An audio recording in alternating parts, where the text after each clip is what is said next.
Hey, what's up guys? Kevin Cage here. Just wanted to kick this video off by saying from the bottom of my heart, thank you as we edge closer to 50,000 subscribers. I never thought I'd be here. First off, anybody can do this, and I wouldn't be here without you guys on a daily basis supporting me. For those that like, share, subscribe, thank you. I hope this adds value to those that are commuting to work or potentially just walking their dog and hanging out, and they just want a synopsis of research, putting things together from somebody that has done several years of research, like an obsessive maniac such as myself. And thank you for all of you that bear through my one-take uncut attempts during these videos where I make up words, I stutter. I just want to say thank you. And I really hope that real recognizes real here, and you guys understand that there is a certain line that I will never cross, and that is lying to you guys. Yes, some of my videos are hypey and excited because I'm excited for this asset class. That's what happens when you study something 40 hours a week. You have, studied it for several years, and you own a lot of a variety of assets that are crypto based. So yes, there's confirmation bias, but I'm well aware of it. So the best thing that all of you guys can do if you are a newcomer or you have more experience than me in this market is take everything with a giant grain of salt, connect the dots, and try to be as neutral as possible. Hedge your bets accordingly. Never invest more than you're willing or can afford to lose. And just remember, it's up to you. It's nobody's fault. And all this information I'm giving, this is up to you to apply it. And hopefully you apply it in a way that helps you and your family. So this week in particular, the past few days, some of the biggest pieces of news, or at least consecutively, have been coming out. So we have Ripple doing rebranding with Ripple X and Ripple Impact. We have new additions to the team. We also have people leaving to basically lead new Ripple initiatives. We have some big mergers and acquisitions. One of the mergers is RippleNet enabled, of course, and already integrated with some of the central banks throughout the Euro system, and this does involve over $5.4 billion worth of stock. So yes, I'm excited about that. We also have some additional guidelines and information on cross-border payments from the International Monetary Fund and the BIS, which is the central bank of central banks. So without further ado, got a bunch of information to get through, so bear with me. Let's get into it. First things first, sent to me from Val5 Links. I touched on this a few videos ago, but I want to set the tone here. So we have Head of Global Business Solutions at Visa saying that consumerization and the digitization of the B2B space, business-to-business sector, are enabling firms to get the job done, moving money, done with efficiencies previously unknown. Remember, we don't know what we don't know. We had no anticipation of what the internet would do and unlock for businesses, such as even applications like Microsoft Office, Excel, all of this, leading to so much more efficiencies, basically a Cambrian explosion. And that is what we are going to witness. We saw it for the Internet of Information and Data. We are going to be seeing this for the Internet of Value, capital efficiency. XRP's example, reducing and eliminating, per se, the amounts of pre-funded money around the globe, that dormant capital. What can you do with capital efficiency? You can better use your money. You can get a return on your investment. You don't have to be taking loans out and paying heavy rates of interest. Imagine distributed or syndicated loans as well, from group lending overall. This is going to be very, very powerful. We know Visa acquired RippleNet's Earthport, which is that hub and spoke multi-currency approach model. We know their competitor MasterCard is in the game as well regarding patents, and we also know they've partnered, or at least teamed up with, ACI Worldwide, which is RippleNet as well. And yes, they are a behemoth, $14 trillion in transactions per day. And yes, that includes securities. Remember, all the money. The Internet of Value, not the Internet of small value. Right? So if XRP even just gets a fraction of a percent of this ecosystem, yes, I'm quite confident. And yes, we know the black hole effect or the flywheel effect of XRP and any other crypto asset and any other network. It's in many people's best interest for the success and the high valuation of a network because of the number of benefits, protecting from, spam and security risks and threats. So someone can't take over the network. There's not going to be 51% attacks, just like you can see with Bitcoin and Ethereum currently. It's truly just revolutionary technology, and I know a lot of the smart people get it, but it's just crazy that we're sitting here in an echo chamber and people still think XRP is a garbage coin. Ridiculous, absolutely ridiculous. Next, shared by Matthew Liny initially, so we have right here, guys, check this out. Nexi, Nexi, and SIA, we know SIA with the Italian banking sector, agreement for the creation of the European digital payments paytech leader, signed an MOU. So a memorandum of understanding among Nexi, SIA, CDP Equity, FSIA, and Mercury UK. I highly recommend you guys going through this, but essentially, remember, SIA was the group right here in an old video I did in 2019. talking about, Ripple, Corda, all of these, Hyperledger, Ethereum, 580 plus clients globally. Yes, the nodes are growing. And yes, that cryptocurrency QNT, Quant, and Overledger are highly involved with the SIA ecosystem as well. We also remember I Am Legion sharing these threads. We have the gentleman right here name dropping Ripple specifically, calling Ripple and R3 the big players that they're working on in terms of DLT. And then for any newcomers, you've seen this a million times. We have PwC, remember, running a validator on XRP, wink, wink, and also one of the big four. And then SIA mentioning Ripple, covering Ripple. Look at the software, or the, I guess you could say software, covering the application layer, the platform layer, and the infrastructure layer of SIA chain. You have Microsoft Azure, AWS. Remember, Azure, Microsoft with the XRP validator, it's all right in front of you. We have UBS. Remember the gentleman that was formerly at UBS is now with PolySign with that group of guys I showed in yesterday's video. We have, let's see, R3. We have SIA chain right here. Like, if you guys just keep digging deep, it's pretty crazy. And even chain for, I believe, Chainlink. We have Quorum, Corda right here. Mona, all of this right in front of you. And I just think that there's going to be some projects that win, and there's no in between. It's hero or zero. So understand that there are going to be risks and there will be rewards in this ecosystem. All right. So just to go over this briefly, we can see, so the paytech leader, this Nexi, I should say, the paytech leader in digital payments in Italy, and SIA, the Italian and European leader in payment tech and infrastructure services. That's why it says that's why I said integrated with a lot of the central banks, controlled by this Casa Deposits, CDP, whatever, through its subsidiary CDP Equity, signed an MOU regarding the integration of these two groups through the merger by incorporation of SIA into Nexi. So we will be definitely paying attention to this specifically, and this is just the beginning. And yes, I know this is very common for fintechs and all these infrastructure companies nowadays, but do you see how all of them are integrating services, working together, and realizing, let's get the highest number of customers by not necessarily competing, but cooperating. This is what's happening in front of our eyes. And the same concept for a variety of assets. I'm going to go over Algo and XRP. And it's funny because I've been saying this for quite some time. They're complementary assets. They're not in competition. You guys, this tribalism needs to stop. Stop attacking other projects and stop saying yours is better and yours is worse. This is going to be based off of utility, and there's many of use cases. We have to really knock that off. All right? So right here, and this is King Solomon sharing this. So Europe's Nexi agrees to acquire SIA for almost $5.4 billion in stock. And I believe it said in that article as well. Just wanted to share this screenshot. Crazy.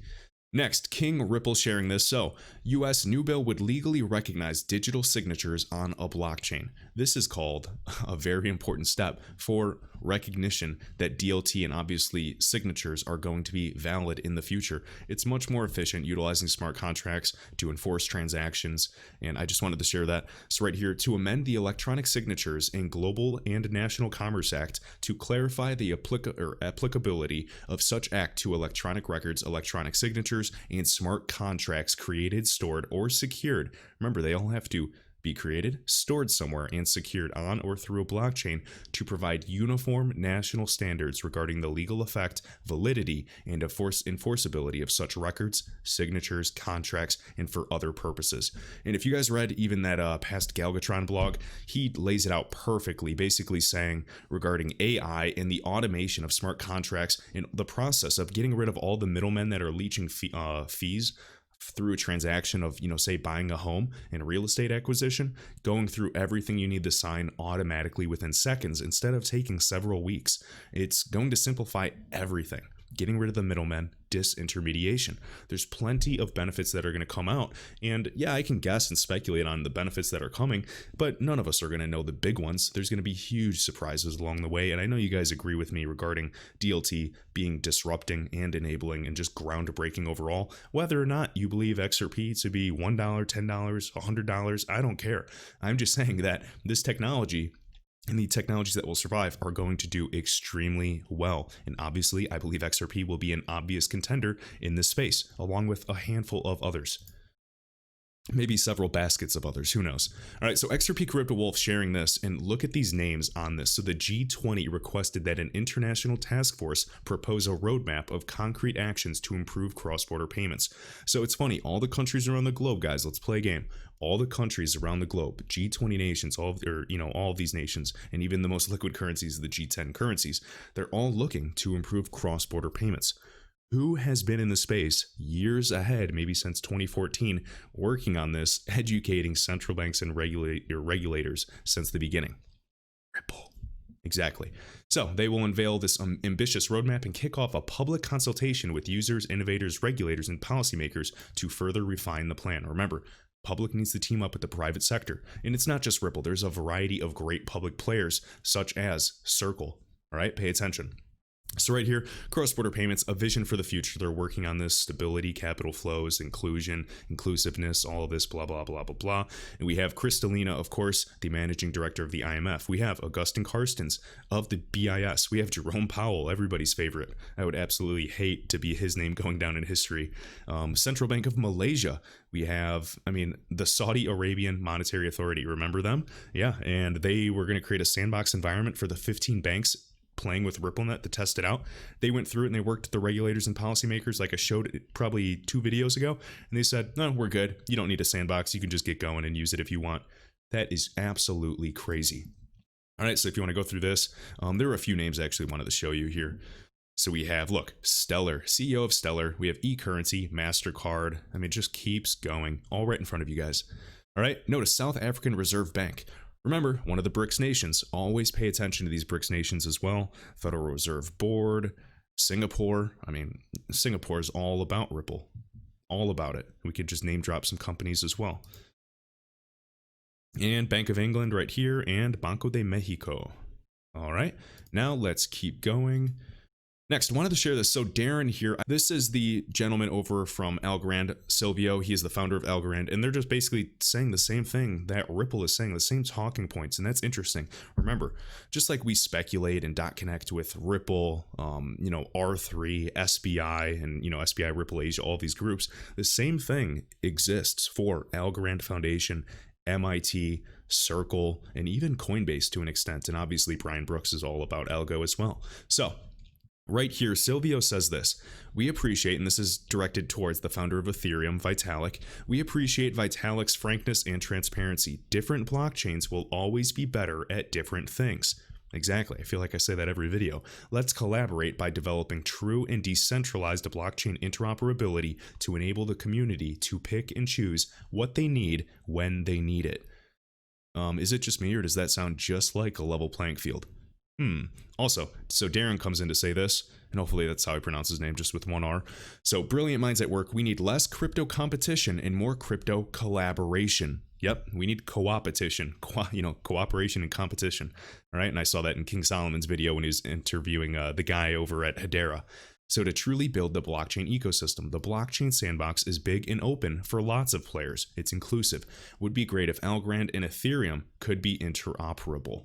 Agreed. And I absolutely think that's where the space is going. For any asset to survive, it will have to be interoperable. It'll have to be open to everything. And then they're going to choose the best tech based off of cold hard math, not tribalism. That's going to be the future. And will it take longer than we thought? Who knows? I'm just saying that is what I think will go down. Unless you guys think that a monopoly is going to come and governments and maybe Facebook Libra are going to make you choose one currency, slam it down your throat. And that means that DLT failed because there is no financial inclusion. The tier 1 banks and all these people still have control. And I think that we failed during this transfer. All right. So also wanted to show this. So the 1 billion euro transfer on Algorand, I want to look more into this, but I did see the fees. It took about 4.57 seconds going over Algorand in the cost of the euro. I am curious with a bit more of the details, so I'll just have to check it out, but wanted to show you this on Algo Explorer. All right, and then also XRP and Algo are complementary, just as I was saying. So XRP are well positioned for wholesale central bank digital currencies, CBDCs, aka intra banking. All right, so almost like an intranet. Algo is positioning for retail. So remember, retail versus wholesale, stablecoins, and digital assets. So I would more so say for XRP, at least, I would say it's more interbank settlements rather than intra. Intra sounds a little more closed, but maybe at this level you could argue it is, to each their own. All right. So both are focusing on regulations and the ISO 222 standards. Remember, this was made by Matt in the XRP community, and he was just showing USDC, the stablecoin, with Algo. We have XTC for any of you holders. We have XLM. We have IOTA, which isn't really talked about too much. And we have XRP right here. Zinfin, I've already said. All of these assets are focusing on ISO. And remember, which group was joined for the standards body for ISO? Ripple, one of the first DLT focused groups. We can talk about SAP, think Ariba Network. Consensus acquired who? Quorum, right? Accenture, Digital Dollar Project connected, yes, and also one of the first investors for Ripple. You can just keep going and going and going, and it does paint a pretty evident picture. We could talk about Linux, we could talk about Blythe Masters, goes incredibly deep. And I just believe that all of these groups are going to interoperate. And maybe that's, maybe I'll be wrong, but that's what I'm betting right now until I see otherwise. All right. And remember, SAP also helped two banks trial XRP. It was Reisbank, I believe, out of Germany, and ATB. I believe it was a group out of Canada. You can check that out as well, sending XRP between them. Okay. Next, so boy_XRP just sharing this, and I just really like this touch. So remember, Chris Larsen, CEO of Ripple Labs, they've been working with regulators, they've been writing letters, they've been doing all of this for years and years and years, and I just wanted to say this right here. So, our proposed use of digital currency, XRP, wink wink, is as a component of a protocol that can reduce friction between financial institutions and accelerate the velocity of financial transactions through cheap and plentiful liquidity. When there is liquidity on demand when you need it, you do not have to wait, you do not have to stall, you do not have to take loans from other banks. This is extremely, extremely powerful. I know in this ecosystem, liquidity is a catch-all term for everything, but if you guys, if newcomers, if you are just watching a video on XRP, please know what you hold. I mean, this is on-demand liquidity. The name is very self-explanatory. It's very, very powerful, and there is so much friction in this ecosystem, and that means that there is so much opportunity and potentially upside in price appreciation. You can use your imagination. I'm just saying that I see opportunity. All right? Not financial advice. One man's opinion. Well, several thousand people's opinion. Bitcoin use rise in Egypt and economic recession. Just talking about these users in Egypt, a lot of Egyptians, focusing and investing, gathering Satoshis. Nothing crazy, just wanted to kind of share that. Also, XRP Crypto Wolf. So we have Mexico leads the way in the region as the key player in terms of retail crypto transactions. Latin America represents 7% of the entire globe, or the global cryptocurrency economy. That's pretty cool. And then Mexico has also captured 11% of all retail cryptocurrency payments since July 2019. And remember, Mexico, with their exchange, Bitso, is utilizing XRP to this day. Very cool. Next, Zimbabwe and their stock exchange is open to crypto listing subject to regulatory approval. Same stuff we've been seeing as always. Just wanted to touch on that as well. And last but not least, this was shared by Riley, so thank you for the tag, man, and Digital Asset Investor sharing this. And I believe I saw several people. I think XRP Chiz was sharing it as well, so awesome. But I wanted to show you guys this clip of Chris Larsen, and this is at the Blockchain Summit. Man, it's pretty crazy for him to start saying this. Keep in mind, Brian Brooks has name dropped Chris Larsen. Yeah, they know each other. Chris Larsen is one of the biggest names out there in the world of fintech. We have Christopher Giancarlo. He was the previous CFTC chairman as well. He represents Ripple with their law firm. I just want you guys to listen to what Chris Larsen is saying, because they've been begging regulators to step up, give them clarity so that we can step up, because obviously there's this narrative of this arms race against China in particular. And yeah, this absolutely, occurring right now with digitization, this is a threat towards the US dollar reserve currency. The status, I should say. So just listen to what he says, and essentially saying, if regulations don't improve, we're going to go somewhere else. We're taking headquarters where people are more forward-thinking and progressive towards this type of adoption, because it cannot wait for us. If it doesn't happen in the United States, it is happening elsewhere, and that's going to damage the U.S. economy as well. All right, listen up. And the message there is blockchain digital currencies are not welcome in the U.S. If you want to be in this business, you probably should be going somewhere else. Now, to be honest with you, we're even looking at relocating our headquarters to a much more friendly jurisdiction.